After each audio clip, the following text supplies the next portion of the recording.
Hello everyone, it is Christine here and I am back for my daily videos in the lead up to Christmas.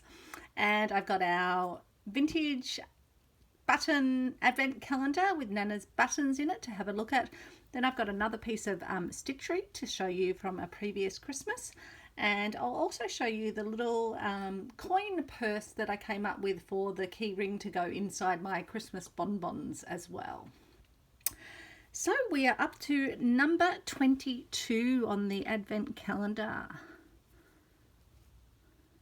And we have a very sweet little pearl button. Sorry, the light is streaming in the window, so you'll get a bit of a gleam on it.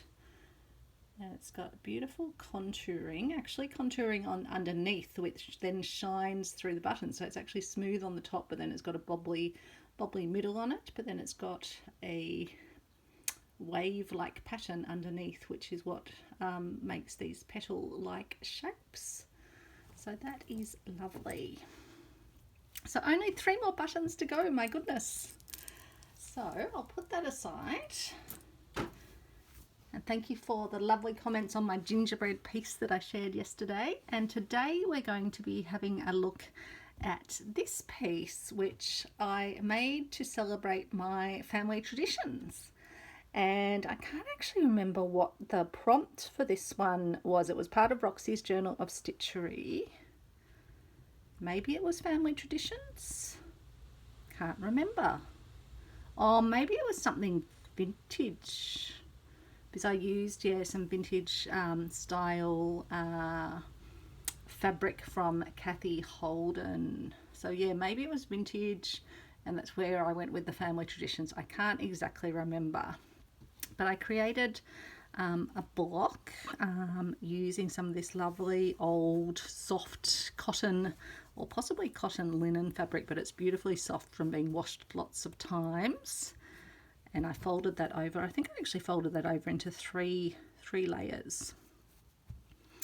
And then I added, and I tea-dyed this lace piece, which probably was originally maybe a collar piece or something, and added on some skerricks of tea-dyed doilies, or they might have been that colour originally, but I think I probably tea-dyed them to give them that more vintage look. I know I tea-dyed this piece of ribbon because it was a lighter colour but has sweet little birds on it. I made some little fabric Suffolk puffs in Christmassy colours. And then I used some of the Cathe Holden fabric, which I have heavily embellished, which I'll bring the camera down in a moment so you can see it a bit more. And also some Moda, I think this might be the Bonheur fabric, or it might be from another collection similar to that. So let me just bring you down now. Look at it. Just sit down as well. I've also got a beautiful lemongrass and ginger tea, so I'm going to have a sip of that. Because I've just got that sort of, I think it's been very windy, so I've got a bit of hay fever. Well, I'm hoping it's just that, but I'm pretty sure it is. And so yeah, I've stitched family Christmas traditions on. I've done lots of little cross stitches around here. I've even done stitches outlining around the fabric, around the 25. I've added some little holly clusters with the little holly berries in red beads. I've put beading all the way around this little medallion with a little, with a little deer on it. And I've put metallic little stripes down either side of the ribbon. Hopefully with the sun coming through it's okay for you. Yeah, you can see more of the little crosses down there. I then did stitching all over the leaves and the stem, and also stitched around the blooms and around the flowers, and then put in 2 different colours the stamens of the Christmas lily there. And then did lots of lovely thread painting. As you know, I love doing thread painting on birds. I made a beautiful, I guess that could be a red-breasted robin. Doesn't quite look like a robin, but it might be. A little bead for the eye. And then I stitched around the envelope up here. and just did little over stitches down the side here. There's more beading just embellished into the Moda fabric. Some more crosses across here, piece of lace embellishment, and yeah, the stitching around of that piece. So that's the cover of my Family Traditions book. And then I put a button in here with a piece of that sort of baker's twine in the Christmassy colours. And it opens up. Let me just see if I can make sure it's mostly on screen. Opens up into a book. So just a single page book, and then it's sewn down onto the back. And on this page it's got written lots of our family traditions that we have at Christmas. So big Christmas lunch, homemade gifts, that's what I do each year. I don't go out and buy gifts, I just make homemade things, lots of yummy homemade foods and some crafts. Biscotti is one of those homemade foods I make. I make my cranberry and pepita biscotti, which you might have seen in another video. Dad loves my cheese biscuits. Mum used to make them and I make them now. Gingerbread, which I talked about yesterday. If you've been watching my videos, you've seen the mini choc plum puddings. Nuts and bolts is something, I think I've spoken about this in previous videos, maybe actually last year. It's something we uniquely have, I think in Australia, they might have it in New Zealand, but it's made with a breakfast cereal called Nutri-Grain, which is incredibly sweet, and they're these little sort of, they're almost shaped like a piece of, I don't know if you have Meccano, but they've sort of a shape like that with little holes in them, and then you combine it up with a mixture with spices and curry and garlic powder, cook it all up with some Tabasco sauce, with some nuts, and you can also put some fruits in, some sultanas or cranberries if you're wanting to make it Christmassy.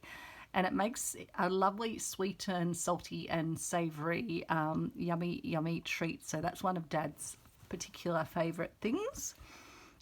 Mum's always made shortbreads, and I now make a ginger shortbread, which is absolutely delicious.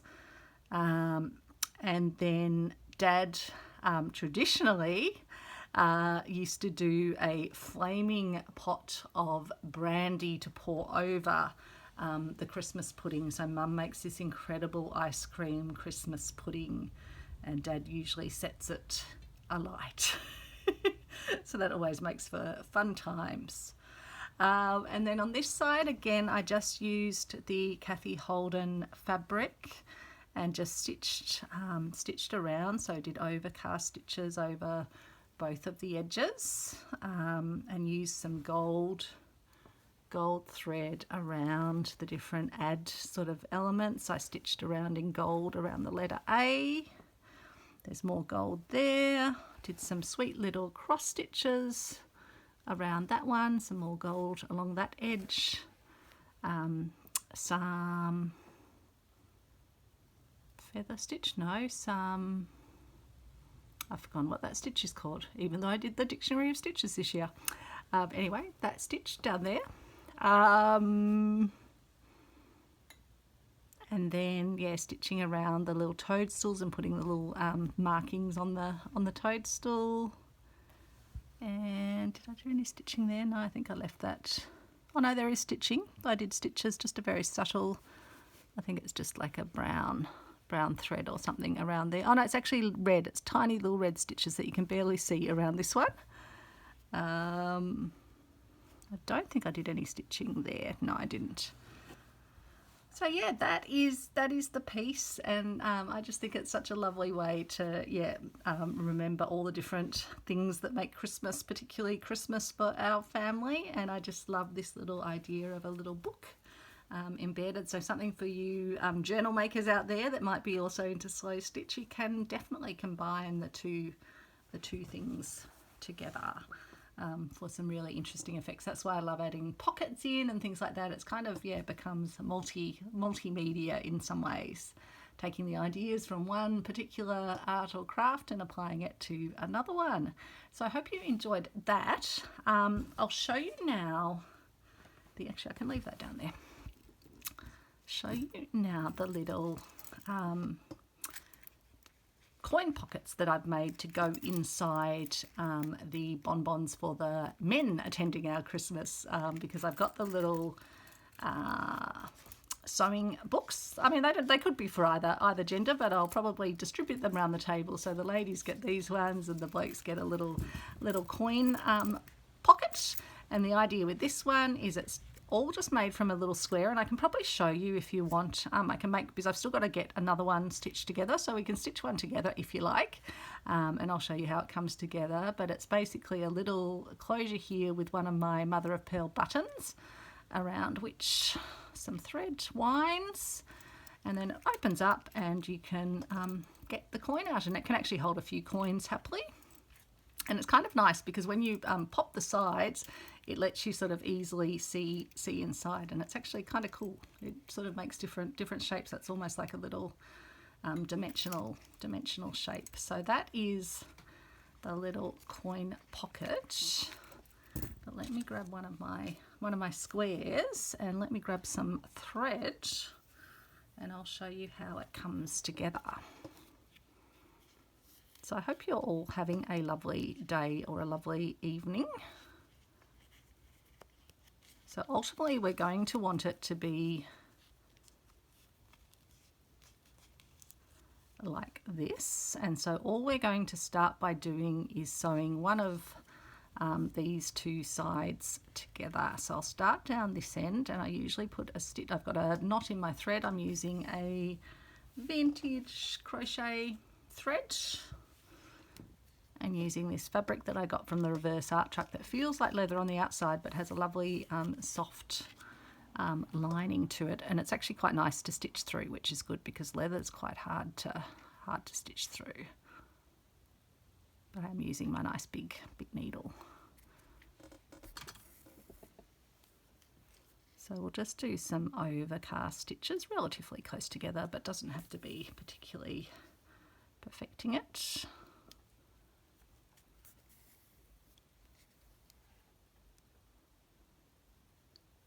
So whether these get used or just popped on a little keyring somewhere, that's fine. It's just a bit of fun, and because you tend to get, when you buy the commercial bonbons, you get bits of plastic that really don't go anywhere, and they do end up in landfill. At least this is product that has been diverted from landfill, so if at least some of them get used, then that's a good thing. It's really just to have something fun and potentially useful in the bonbon. And it really doesn't take too long to make it all. I think I got 3 of them happily made just last night towards the end of the evening when I was watching some Midsummer Murder replays. I used to watch Midsummer Murders on a Sunday afternoon when it was on free-to-air TV. They're very cliched, totally unbelievable, but yeah, I don't know. I like them. I like the actors in them, and I like seeing the little English villages.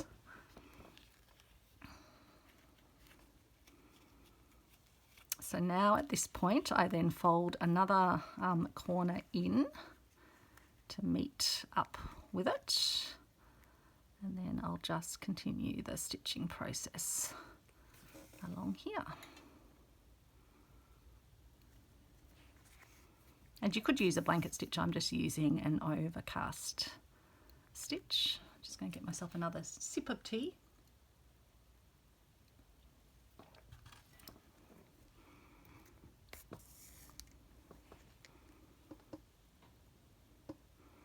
You know those days when your throat just feels a little bit scratchy, but it's been so windy, so I'm pretty sure it is hay fever.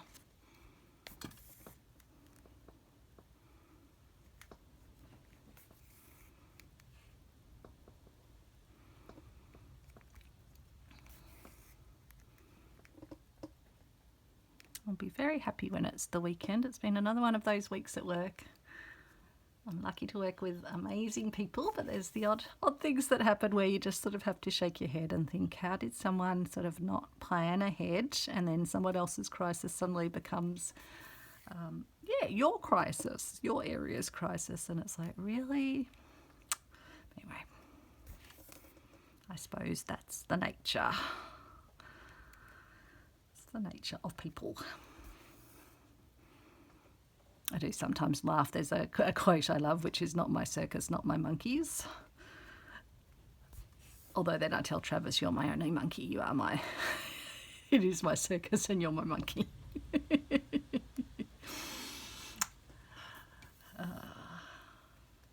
There's another great quote, which is, "Poor planning on your behalf does not equal a crisis on mine, but alas, sometimes it does." I'm sure we all have it. So there we go. That's the little envelope shape created. What I'm now going to do while my thread's down here is I'm going to just pass it underneath part of the way up and just pop up about halfway up. So I'm just going in the sort of seam underneath the stitches. The tail's caught in, so let's just get the tail through. And then I'm going to take it in a little bit and we'll put the button in place. So I'll just jump in and across a bit. So take my needle in there and then take it over to about here, I think. Take my needle out of there. Oops, try not to get a loop or not. Good-o. Grab my jar of buttons, find a nice, I like relatively thick ones for this. So they're sturdy. I'm happy to be using these beautiful vintage mother of pearl buttons I got from someone's collection. Their family was clearing out their, I think probably their grandmother's garage / sort of shed area, and they gave me an amazing box of goodies, including these mother of pearl buttons, which to get that many, and I've been using them on everything. All my Stitchery swaps virtually have had them on, and I've put lots of them in my work so far, lots of them in my little crafty projects, so they're getting a good working out. But I'd rather do that than hold on to something that doesn't actually ever get used or enjoyed or shared. Got to use the beautiful things like these things. Like, I'm just so glad I incorporated them into the piece. All about using the treasures. So I'm very excited about the Roxy project that's going to be starting up with, what's it called? Precious Things? I think that's what it's called. So I think that's starting early in the new year.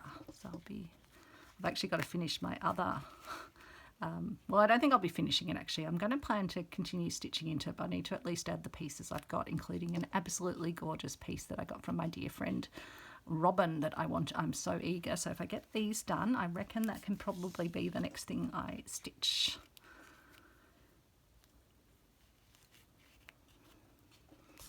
Just putting enough little stitches in to hold the button securely. You can do as many or as few as you want, but I'd probably do at least three rounds through. So now we've got that done. I can then, I think, yep, I can tie that off there because we don't need that thread for anything else on this section. Just securely tie it off. Find my scissors. Got a little tin now where my scissors sit, so that is good. Gradually getting organised. Then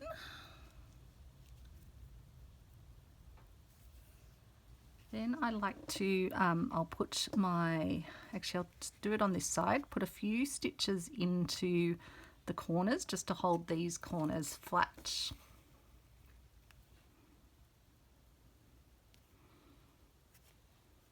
Because I just think that helps reduce the risk of the coin coming out, and it just keeps the pouch nice and sort of looking like a little envelope.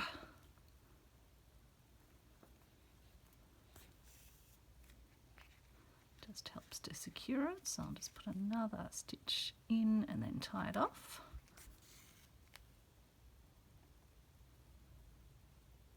And yeah, you could definitely do this with a felt, would work well as well. or if you do have any fabric like this. I wish everyone could have a reverse art truck near them. It's such a great resource for free materials that you can happily play with. Well, not totally free. You pay your like $5 for a massive bag of goodies. But then you feel free with them because you haven't spent a fortune on your supplies. So you're happy to experiment with them. Haven't seen these particular fabrics again though, because they tend to just have the sample fabrics.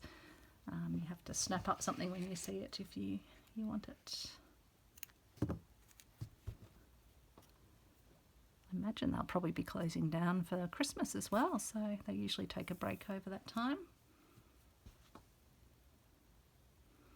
And in fact, it's Thursday today, isn't it? So it's Thrifty Thursday. And normally I'd share some goodies, but instead I'm just stitching with my goodies today.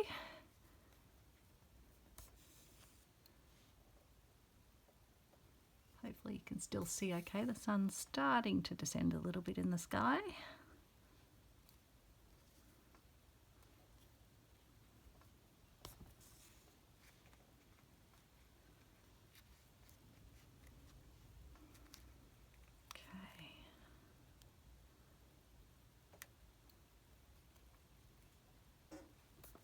So are you busy getting prepared for family gatherings, or are you going to have a quiet time as the year draws to a close?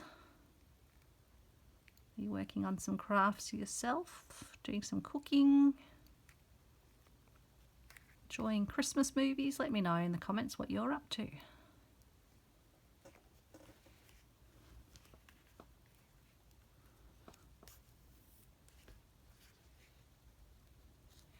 I loved hearing about Kim, and even though she was talking about how the animals steal her peaches, it was lovely hearing about deer and squirrels. And Martha, I know you've got the squirrels. We don't have squirrels in Australia. Alex and I were actually just talking the other day how funny it is. We have like koala bears, and they're not found in any other bit of the world. It's really, really amazing, the different species.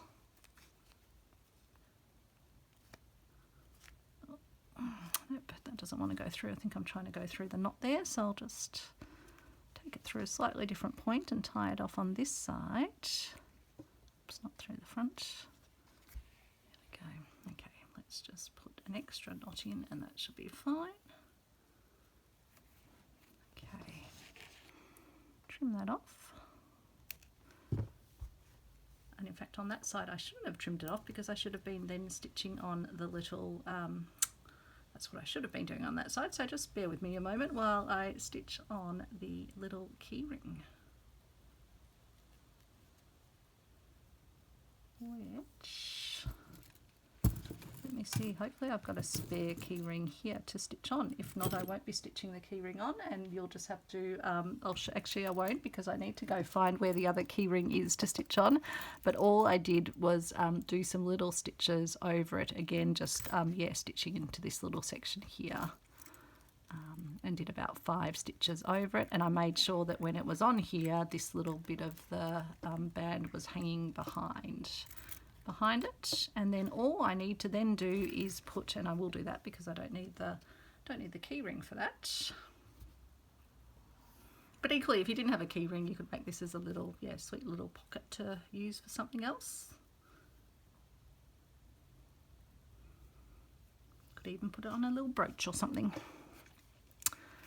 So for here, I'll just put a little knot in the thread and then take it through. I'll just get rid of my tail of my knot, and then I'll just do some little stitches over the knot, and then we'll take our bit of thread to the front, which will be our little tying bit of thread.